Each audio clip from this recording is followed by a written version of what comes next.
Let's see how it works. Yeah, we have to pass it off. Do you want us to let this thing? No. You might want to talk kind of loud because that other group over there, they're noisy. Okay. Is it okay if we pass it underneath like that? That won't Sure, affect anything. Okay.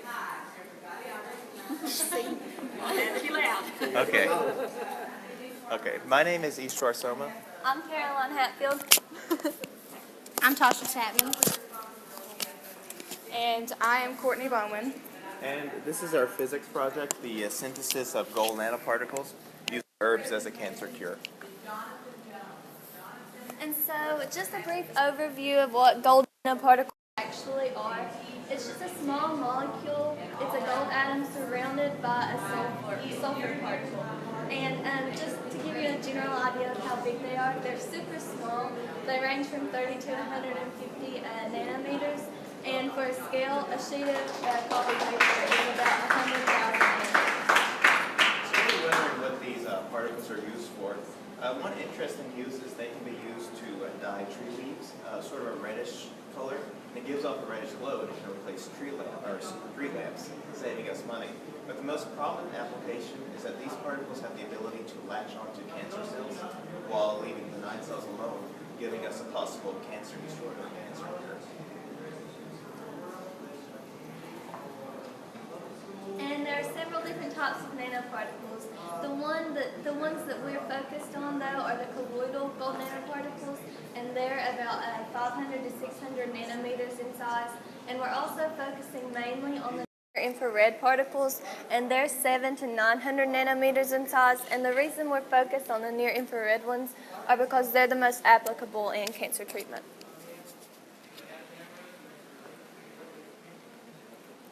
So the way scientists currently produce these particles is they use a solution of tetrachloro aurate to gather the gold atom, and they use a solution of sodium thiosulfate to gather the sulfur particles.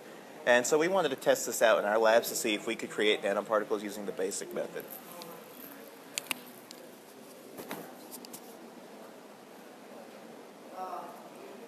And we verify these particles by using what's called a spectrometer. And what a spectrometer does, it shines a bright white light through a solution that we put in a little cubicle, and we put it in the slot, and it shines the light through it, and it tells us where the light is absorbed, and then it creates a graph for us, as you can see here. And judging like on the nanometer size, we can tell what kind of particles we obtain. So with our thiosulfate results, we got a rise in the colloidal particle range, 500 to 600 nanometers, and a slight rise in the near infrared range. We couldn't fully replicate the results, but we were able to get good enough results that we could try our own experiments, which is to translate sodium thiosulfate's role, a chemical which can be toxic to the body and really expensive, to natural sources of sulfur found in herbs and vegetables. In our experiments, like Ishwar said, we are trying to incorporate using herbs and vegetables for the sulfur source rather than the lab-made thiosulfate. And our goal is to create a consistent process that yields the near-infrared particles by using the herbs and vegetables. So vegetables and herbs are mostly composed of water. So to really concentrate the sulfur compounds for our gold tetrachlorate, we use a dehydrator to dry the vegetables, getting rid of 70% of the mass. We take the dried matter, we crush it into a powder. We test the powder. Then we take the powder and mix it in some boiling water to create the slurry or paste. And we squeeze the paste to obtain a fine extract. We test the extract, and we test the leftover paste in the cheesecloth. So the first experiment that we did, we just tried minced garlic. And before we did any of the dehydrating process or anything, we just took the garlic itself and we placed it in a container with 11 milliliters of the gold chlorate solution. And we noticed that once we put it in the hot water bath, that it actually changed color from a light color to a deep purple. So we knew that there had been a chemical reaction. And so then we took it and we tested our sample in the spectrometer, and we found that we actually had obtained some near-infrared particles.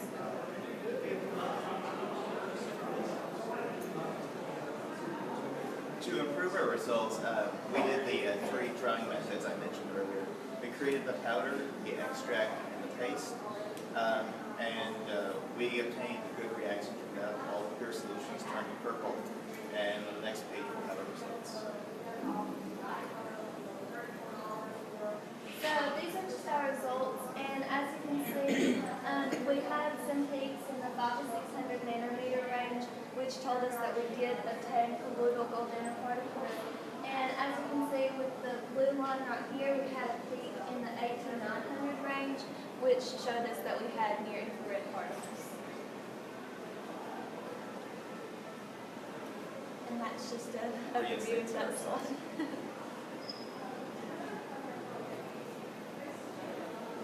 So the way a centrifuge works, this is something that we have tried in our experiments.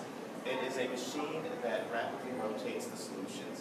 What it does is that in the solution it separates the denser particles, they fall to the bottom, and the lighter particles rise to the top. And so the effects of a centrifuge on our experiments is that some labs have found that the near-infrared particles can be concentrated by using a centrifuge in a specific area. Those labs use high power at 12,000 RPM. Our centrifuge only went up to 3,200 RPM, so we tried it for extra time. What we found was that the gold nanoparticles seemed to fall out of the solution. The solution became clear, and the particles appeared as little fuzzy clumps in the bottom. That's good. That's how we extract the nanoparticles to test them on cancer cells, but we can't actually identify them with our spectrometer. The next thing that we tried was red onion, and we chose red onion because it was high in sulfur. And just like with our garlic, we chopped it up and we dehydrated it, and then we used a mortar and pestle to grind it into a powder. And then after that, we boiled it and we extracted the liquid. So the paste and the powder didn't produce much results, but the extract produced a very sharp peak, the best peak that we've got for gold colloidal particles, but it didn't give us any near-infrared particles. So to go further, we tried to examine differences between garlic and onion. So we noticed that garlic was high in both protein and sulfur, and garlic yielded the best results. So we decided that we would try another vegetable or herb that was also high in sulfur and protein. And surprisingly, coconut is high in both protein and sulfur, so that's what we chose. So we tried the coconut, we processed it like before. We processed the extract, the solid paste. They both gave similar curves, so I just have the solid one plotted up there.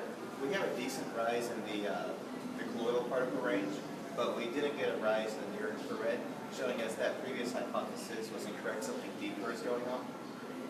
And this is some data results we've got for our compounds. We obtained a value called the coefficient extract, which is based on the size of nanoparticles. Using that value, we can come up with these different figures. I won't go too much into detail. If you have further questions about the math, you can ask them. We have big future plans for our project. One of the biggest things that we want to do is that we want to go to the University of Louisville, where they have a scanning electron microscope.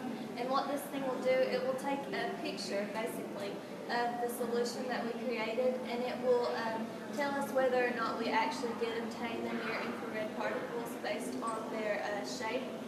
And also, we want to continue to test very sulfur-rich vegetables and herbs, and we want to use different processing like dialysis too. And we have several people to acknowledge. We would like to thank Haridas for providing the ARI grant to allow us to test new things.